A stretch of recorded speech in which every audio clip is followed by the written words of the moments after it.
Hi there, in this video we're going to look at the convolution with a shifted impulse.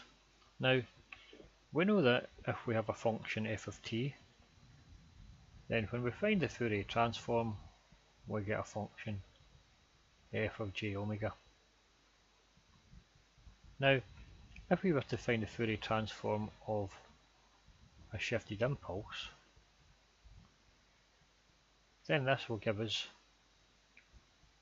e to the minus j omega t naught. Now if we were to convolve that function f of t with this shifted impulse delta t minus t naught, then we know that when we could convolve in the time domain, it's equivalent to multiplying in the frequency domain. So it means that the Fourier transform of this is just these two multiplied together. So it's going to be e to the minus j omega t naught times the f of j omega. Okay, now there's nothing new in any of this, we've seen in previous videos. Now what we're going to do is we're going to look at the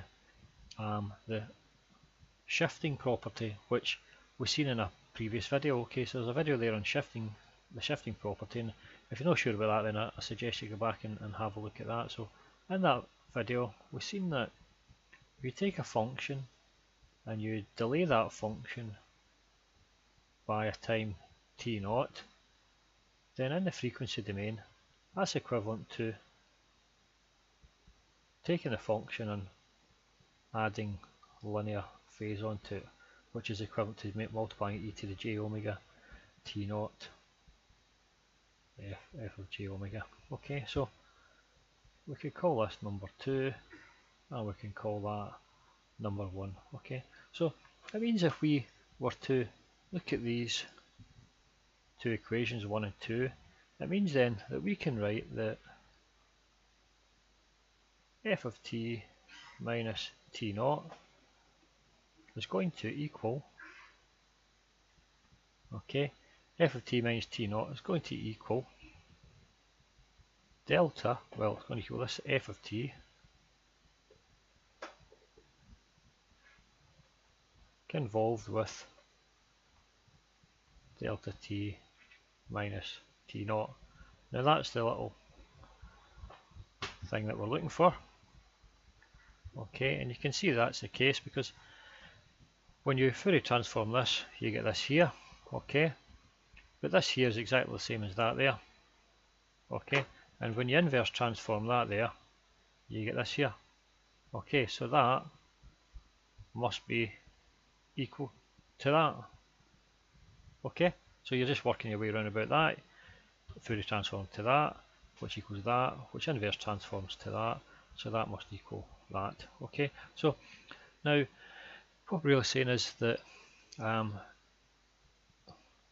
if we time shift a function, okay, it's equivalent to convolving the function with a time shifted impulse. Okay, so I'll repeat that.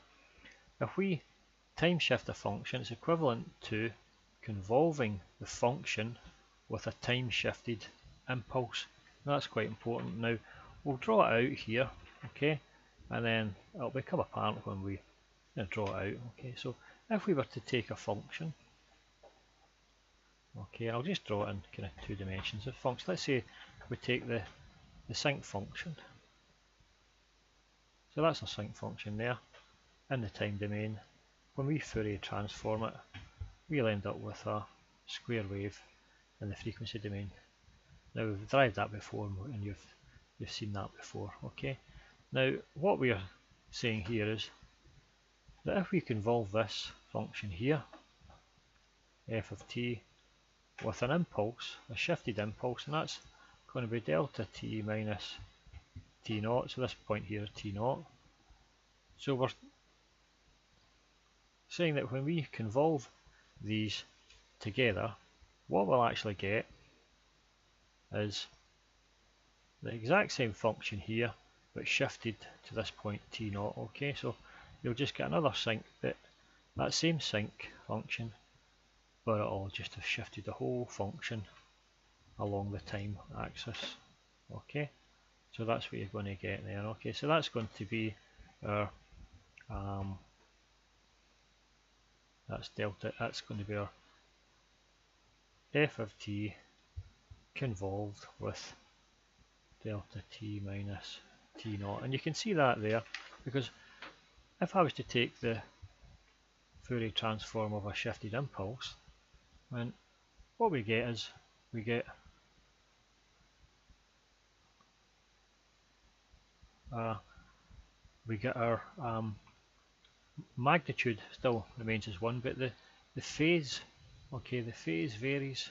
So we got a phase plot, we'll just call that phi omega. So it has the effect of taking again all those little phasors and rotating them round. Okay, so they've been freed to rotate, and they rotate down in this linear fashion. Okay, so whenever we convolve here, okay, we must multiply here. So we're going to multiply this by this. So again, the magnitude remains the same. So all we're going to end up with is a function there, which is the square wave,